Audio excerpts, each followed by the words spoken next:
Hello, this is Felicia with The Book is Done. I hope that y'all are well. I wanted to come on and share another goodie that I had read. I finished this maybe about a week or two ago. I had to get myself together because I quickly learned throughout this book that I am squeamish. I'm very squeamish. And so the book that I'm talking about is Survival of the Fittest by Courtney Capone. And y'all, let me tell you, let me tell you something. I first came across Courtney's work when I had read an anthology for, I don't want to say for like the Halloween season, but it was, I feel like it was around this time a whole bunch of anthologies came out like in October, September, October. And she had written a story in the anthology called Vacay and Decay. And it was pertaining to a cat named Dahmer, Dahmer, who Dahmer and Maggie, who were they were in a cabin in the woods, and um, the only rule um, within like the the cabin area or the campground, if you will, is not to hurt animals. And people, I mean, you're in the forest, so you don't know what people's intentions are. You would think that it would be, nice, come out, get away. No. And so this book, Survival of the Fittest, is a prequel to that short story. To me, it laid the foundation as to what I was getting into with the short story. However, for me, I read the short story first and was, to me, I was traumatized because I was like, what in the foolishness did I just read here? Like, what? I promise you, my pictures were hilarious, my reactions, because I was so taken aback by what I read. So, with this starts out with a young couple named well, her government name was Magnolia, but she went by Maggie and Daniel. Maggie was a vet tech, and Daniel was an environmental lawyer. And so both of them were animal advocates. They were all about, the rights of animals, do no wrong to animals, like protect them, take care of them, you know, just like human rights. They were huge, huge, huge advocates for animal rights.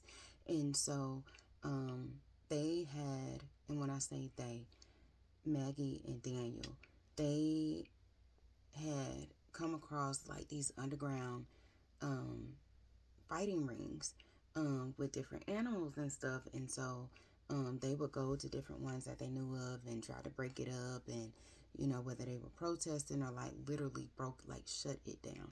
And so it came to one of the events where it was leading up to it as to where Daniel, um, he had a set of metal teeth, and not like human teeth, but it was kind of like werewolf type.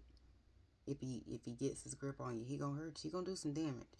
And so word had gotten out that Daniel was, him and Maggie were out there, just shutting stuff down. And this one particular time, Daniel had gotten killed. They were ready for him. They jumped him and they killed him. And the animals ate him, like legit ate him. And after he died, after they killed him, and so Maggie was devastated because they weren't married or anything, but I mean, they were pretty much married, and she was looking forward to spending the rest of her life with him, things of that nature. So um, she just picks up and leaves. She leaves. Everybody, they look at her before she left and was like, we're so sorry for your loss. And she didn't want to have any reminders about Daniel. She was just like, what's the point in living? Um, they had a dog. I believe they had a dog or they had an animal, and she, um, dropped it off at the shelter. She left her job. She left the apartment. Like, she left everything. She didn't want to be, she just left. Just left. And so I want to say she was driving, and she came across this abandoned campground, and it was three cabins out there, and like nobody had been out there for years. And so the cabin that she walked into, um, she could tell from the smell that something just wasn't right. She could tell that something was dead, but she didn't know. And with the metallic smell, she was just like, okay, this is blood. Let me see. And she walks in and she sees this little black kitten who she ultimately names as Dahmer. After Jeffrey Dahmer, I believe his name is Jeffrey. He was one of the serial killers, like nationally known serial killer. And the cat was eating. I guess the owner had died, or like a gentleman had died in the cabin, had been dead for a while, and the cat is feasting off of this man. Like, I want to say the cat Dahmer was like feasting on his face or something like that. And so she was like, well, my goodness, you're doing, aren't you a cute little kitty? You're doing what you need to survive. Let's get this place cleaned up. And so she goes and leaves the body there. She she goes to the grocery store, or she goes to like a supply store. She gets all of these things, and she straightens up the place. Like, she revamps the whole campground, so that she can make income. Because like I said, she left everything. She left her job. Her and Daniel weren't married, so it wasn't like he had, an insurance policy for her, anything of that nature. So she still had to survive. She adopts Damer. I want to say it's Damer Dahmer. I forgot, but she adopted the cat. And so she realized early on that the cat has a unique eating habit naturally, because he's a kitten. He's eating human flesh. He doesn't realize that it's human flesh. It's meat. You know what I mean? So cat is just like, I'm trying to survive out here in these streets. And so she goes and gets him some cat food and was like, let me show you, yeah, she's a vet tech. So she's like, let me take care of you. You know, this is what you need to eat. This is what you're supposed to eat. And the kitty was like, I don't want that. I want human. I want human. And so Maggie turns the grounds into a lucrative profit, and that's when she set the rules, like, okay, you can, come out here. It's kind of like an Airbnb. You come out here, but you do not bother the animals. The animals are not bothering you. That's the only rule that I have. Do not hurt the animals. Why these people can't listen? Like, people can't listen at all. She had a couple that came out. They had a dog. And the couple was nice. They enjoyed it just to get away from the nature. They were playing with the dog, things of that nature, and Maggie was watching them from afar until she realized that the dog had a shock collar on, and she was like, why would you stop the dog for doing what he was created to do? Like, if you were in danger, he can't bark because the shock collar is training him not to bark. So what, y'all just gonna burn if there's a fire? So she got mad with that. She was like, you have to do right by your dog, and your dog is not happy. And so she talks to the couple. I'm gonna leave that like that. I don't want to give the whole book away, but she talks to the couple. She was like, this isn't right in how you're treating your dog. Like, who does that? Why would you do that to your dog? And so that's one situation. That was one set of paying couples, if you will, that she had a talking to. And then it was another booking where it was a party of three. It was two young ladies and a gentleman, and they were coming out to celebrate their 21st birthday. Their birthdays, I believe, were all within the month. And they grew up together, and they graduated high school together. Like, they were like this. And so they didn't hurt any animals per se on the property, but they pulled up wearing animals, like wearing chinchilla, and on the back of the car was a rabbit's foot. And so Maggie is livid. She itching. She's just like, what is wrong with these people? And so she has a nice little conversation with those three as well. And so The book was very, I don't want to say it was very detailed, but it was detailed enough for you to know what's going on.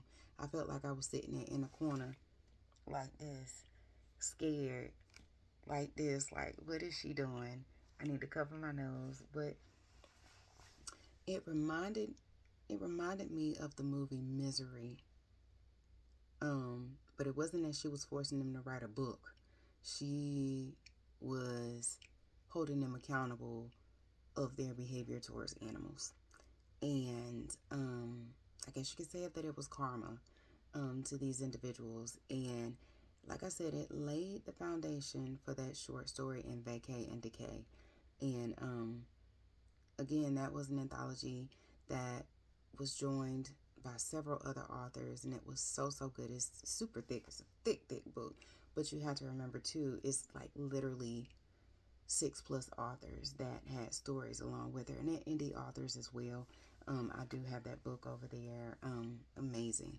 I finished that book, and it has you to think twice about going on different vacations and where to go and who to book with and through. And I'm good. I'm good with the corporate world as it pertains to, you know, booking a vacation. I'm just getting into like Airbnbs because I'm too OCD. I got to be clean.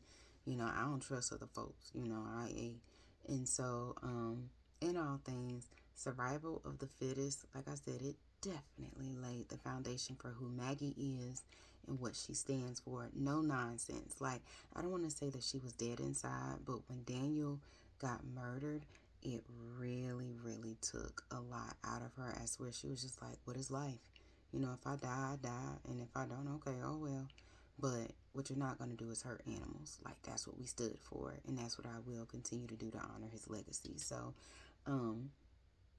of course, I would read anything else that Courtney writes. I'm a huge fan of hers. She is a sweet person. I'm going to have her on here and doing a podcast here soon. But I love how she writes and the descriptions that she puts in here. It's like she makes you feel like you're actually there, and that you can smell it, you can feel it, you can see it. Like, the visual is on point. And so again, it is called Survival of the Fittest by Courtney Capone. Be sure to check her out. She is definitely on the Facebook platform. I cannot remember if she is on Instagram, TikTok, or um, any other platform, but I do know she's on Facebook. So definitely check her out. Give her a follow. Read her short story and others by other authors in the anthology Vacay and Decay. But yeah, it was a really good book. That squeamish. Mm-mm. Mm-mm. Mm-mm. I can't do it. Ugh, ugh. It reminded you of Misery and Hannibal. Work that out. Work that out. Work that out. You get it. But really good read. Not that long of a book either. I think this was 186 pages. And it was, like I said, it was a good read. It definitely held your attention. But be sure to check her out. She's an amazing person. But until the next time, this is Felicia, for the book is done, and I'm out.